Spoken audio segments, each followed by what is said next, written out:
All right. Good morning, Mr. Gohan Ringo. Good morning, Mr. Wheeler. Hey, And Your morning, Honor, Miss Carney. uh, I'm here on behalf of my client, Mr. Gohan Ringo. I have filed a motion, which I understand Your Honor has reviewed. I still maintain that there is an irreconcilable breakdown in the attorney-client relationship. I do want to provide some information to the court. Spoken with Mr. Gohan Ringo this morning. He believes that our breakdown in communication and our issues as far as it relates to our attorney-client relationship are capable of being repaired. I am being truthful to the court that I disagree with that assessment. However, I want to be fair to Mr. Gohan and let the court know that. He's asking that we set this matter over to next week for me to go and see him in custody in the jail. I would have seen him this week, and I don't want to get into there was a miscommunication between he and I. I thought he supported this motion based off of certain factors that I'm not going to get into. He no longer does. I'm welcome. I think I'm back next week, but even if I'm not, I'm welcome to come back next week if it was set over for he and I to talk in person in the jail.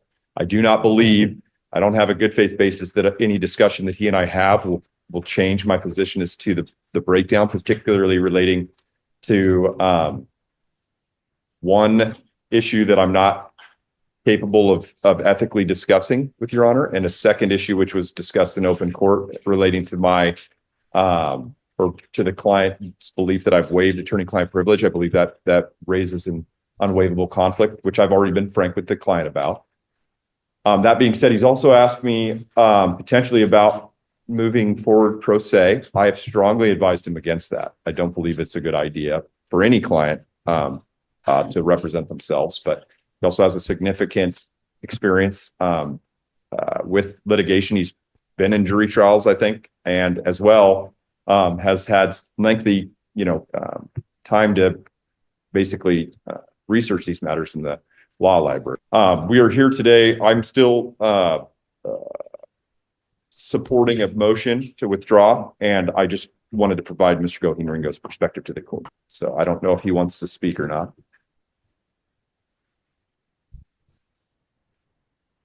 So I think my thought is, Mr. Campbell, if you are willing to meet with Mr. Gohan Ringo, sounds like sometime before court next Thursday, I don't think anything will be lost. If indeed after that your position is the same, I think the court would at that point allow your withdrawal. But I want to give every opportunity for this to hopefully work. So I'm going to be setting this matter over 1 week. That takes us out to the 8th of May.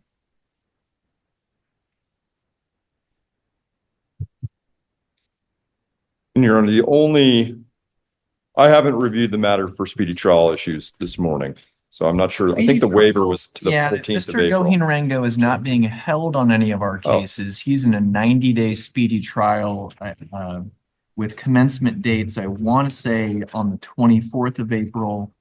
So we're not very far into speedy trial. And I for some reason, this file, I have other files I think back that may have it, but I believe the commencement date may be the 14th of April. But let me take a quick look here, seeing as we have the files right here. So the speedy trial waiver that I can see all three cause numbers on has April 17th, correct. 2025. So even if we set out to May 8th on a 90-day speedy trial calendar, we're not even 30 days into speedy trial. We needed to go ahead and set matters for trial. Thank you, Your Honor. I just wanted to be clear on that point. All right. Your Honor. Yes, Mr. Gohan Ringo. Hey, just had a quick question. I've been hearing that term a lot today, speedy trial. And I took 3 years of AP government politics in high school. I'm sort of roughly familiar with some constitutionality about that, but I'm just curious today if you could give me something to think on for the next week till I talk with Brandon. As far as for the position of a defendant, what's the purpose of a speedy trial? And why does it have to be speedy? I think what was happening, Mr. Gohin Rango, historically was people were languishing in jail with no definitive time frame. And certainly there's been times where speedy trial has been suspended. Most recently, I think when there was an emergency order during COVID, speedy trial was suspended at that time just because we couldn't safely impanel juries. So generally, a person who is in custody has the right to be brought to trial within 60 days. Does not mean that's always the best strategic choice, depending on the complexity of the case. And a person who's out of custody generally has to be brought to trial within 90 days. Certainly, that is a privilege or a right, that a defendant can choose to waive. And a judge like myself, whether it be over Zoom or in person, is going to make a colloquy with that person, making sure that they understand their right to speedy trial, making sure that they understand that from the new commencement date, so in your case, when we last did the speedy trial waiver, that you understood the 90-day time frame for the particular cases would run from April 17th. And ultimately, it's the defendant's choice whether that speedy trial time frame be waived. So that would be my recitation on that. Okay. Thank you, sir. Yeah, thank you.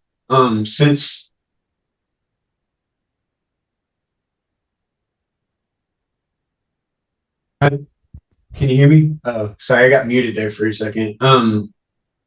Since my case here in Superior Court, Please, this is your attorney currently, Brandon Campbell. I don't recommend you speak to open court, and if you have questions about speedy trial, we can discuss them when I come into the court or come into the jail between this week and next. Thank you, Brandon. I'm still just talking with the judge. Thank you. Just So to be clear, it's against my advice to talk to the judge because he's not. I understand that. Give you advice. All right, I'm going to try to get back on my train of thought here before my turn is over. I have a court matter that I'm currently facing right now here in Superior Court. I don't need to go into detail about it. It is a false allegation, and I've been sitting in jail, languishing for 7 months. Meanwhile, my attorney in that case, which is not Brandon Campbell, Brandon has been awesome. He comes to see me often.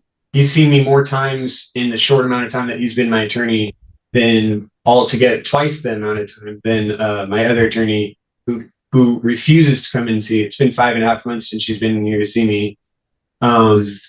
And so I'm wondering how I could still be languishing. Yes, it's a different case about a Superior Court matter. But without being able to work on my case here, I know you've released me, which is very gracious, and I always thank you for that. On the older cases, but since these cases preceded my involvement in this newer case 7 months ago, when I was attacked, and then the police they arrested the wrong person and never got my side of the story. I really recommend you don't speak about this on the record. Okay. And I think, Mr. Gohan Ringo, where I'm going to go with this is, it's this thing that I tell everyone in the courtroom today, and if you were present in the courtroom, one of the things that a judicial officer cannot do is provide legal advice. And I think you're asking me to provide legal advice or to make a ruling on a case that I don't have any information on. Certainly, those are issues very clearly that need to be brought up with your assigned attorney. I can't make a ruling or provide legal advice on a case that is not before the court. I understand that. I would additionally also say, like Mr. Campbell you are on a record and you are making statements. And if that attorney were here, I'm sure they would ask you not to make any statements that might be against interest. So that concludes your hearing. Thank you, Mr. Gohan Ringo. I'll see you next week, sir. Yeah. All right, Mr. Campbell, I'm assuming ready on Mr. Gohan Ringo. That's correct, Your Honor. Morning, Mr. Gohan Ringo. Mr. Judge Wheeler. Yep. Go ahead, Mr. Campbell. I don't, I'm sure Your Honor may recall some of the discussion in last hearings regards to the defense's motion for counsel's request to withdraw. I've had opportunity to speak with Mr. Gohan Ringo in custody since that last hearing last week. I still have a good faith basis to indicate there is not a a pathway moving forward to repair our relationship, in my opinion. The client, I believe, over my objection, wants to make an oral record of his own. So I'll defer to him if he's going to do that, but did provide him an opportunity for me to provide to the court his presentation to protect his right to remain silent. But ultimately, I believe that there is the perception of an unwaivable conflict based off of the client's statement that I waived his attorney-client privilege, damaging his case. And even if I disagree with that assessment, there are certain waivable conflicts that I am not capable of overcoming these conflicts with the client. In my opinion, I don't believe the client is able of overcoming my concerns. And so those are the grounds upon which I'm seeking to withdraw. I have done a little bit of research on the case law surrounding these types of circumstances where a client is objecting potentially to counsel's withdrawal. I have not. I could, if Your Honor has concerns about that, I can put those into writing or recall the matter. But ultimately, I believe that at this point, my counsel of Mr. Gohan Ringo should be ordered withdrawn, and counsel should be substituted in for his trial in these matters. Let me ask you, I am going to allow Mr. Campbell to withdraw Mr. Gohan Ringo. I was present in court when you elicited that attorney-client privilege had been violated, and that you felt prejudiced by that. I don't think we can walk that back. That was on the record and part of the court proceedings several weeks ago. So I'm going to grant Mr. Campbell's motion to withdraw. My question, Mr. Gohan Ringo, because I know it had been floated to the court two different ways. One way was that you were choosing to represent yourself now. The second would be if you are asking the court to assign you a new attorney. So my first question is, are you planning to represent yourself at this stage, or are you asking the court to appoint you another attorney? That's a really good question. That kind of cuts me off from what my train of thought was going. I had a question that maybe should go before that question, but I was just wondering, is that all that's necessary for a judge to remove an attorney? Is that just whether it's true or not? Someone who's been accused of a crime can just simply mention that he believes that an attorney has violated his attorney-client privilege, and that's all it takes to have that attorney removed? No, because even prior to that time, you were expressing to the court that very day that you believed that Mr. Campbell was not working in your best interest. Okay. That apparently that morning there had been some conflict between you and Mr. Campbell of some nature prior to the court proceeding. Again, I'm not privy to that. It sounded like both people. There was no conflict. There was no conflict. But again, after that proceeding, after Mr. Campbell's statements on the record, your statements on the record were that your attorney-client privilege had been violated, which is not revocable. I can't ask why it was violated because, again, that's attorney-client privilege. So you invoked that in open court after it was already the perception of the court that the relationship between you and Mr. Campbell had broken down. So again, the court can withdraw an attorney based on the intractability of the relationship between the defense attorney and the defendant. But I think when we add on top of that, also statements that attorney-client privilege had been violated and there was an intractable relationship at that stage, I think that seals the deal.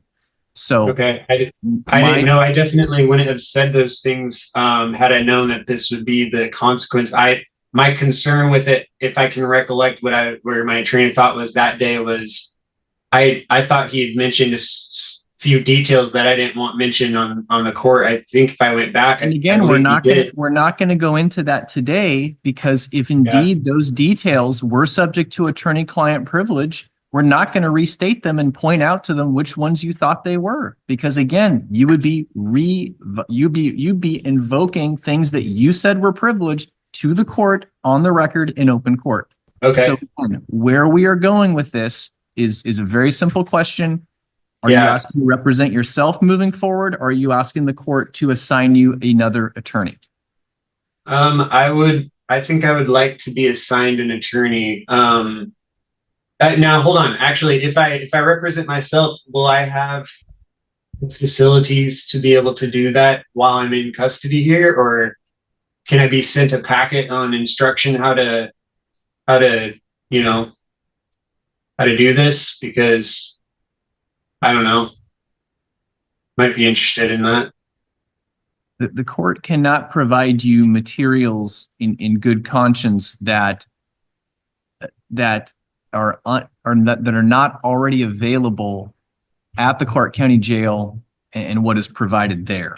That would be the court inserting itself into your defense, and the court is an impartial fact finder. The court's responsibility is not to assist people in self-representation. So Okay. the issue that this court has is there's a conflict with every existing attorney that this court has with you, or a conflict based on we don't have anyone left. So the court There's only is going to have to explore in the next week whether we can find an attorney in Clark County that will accept representation. I'm not going to Okay. go any further than that, but that's the status of the court.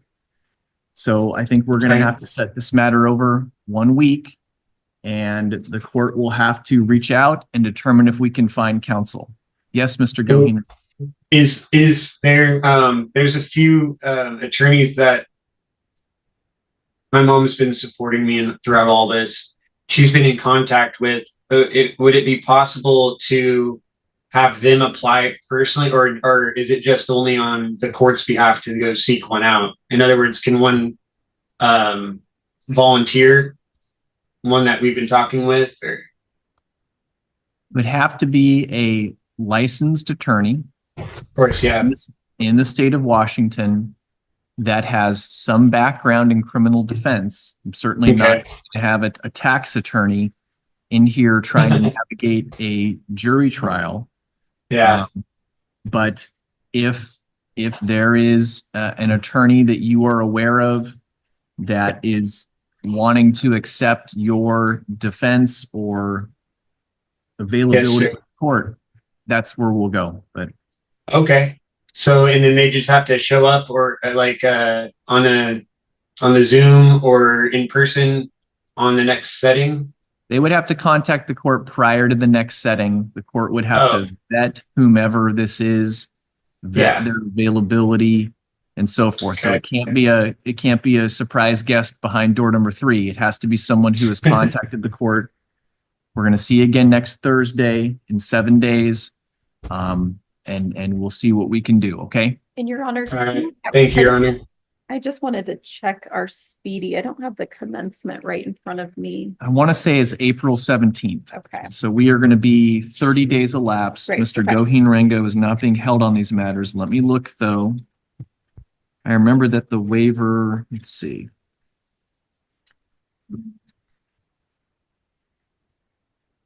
I have it entered. April 17th, entered February 20th. Thank So you. we Okay. are 32 days elapsed next Thursday, the 15th. Ms. Carmi, do you have an objection of this matter coming back next week? I know that you are not personally going to be present for, I suppose, the assignment of counsel. My recollection, if we have withdrawal, is that speedy trial will recommence with the assigning of a new attorney. Yeah, I have no objection to this being heard next week. Okay. All right, Mr. Gohan Ringo, we are going to see you next week, sir, and we will work on getting you counsel. Thank you. Thank you, Your Honor. Yep. Thank you, Ms. Carmi. Thank you. Thank you, Brandon, if you're still there.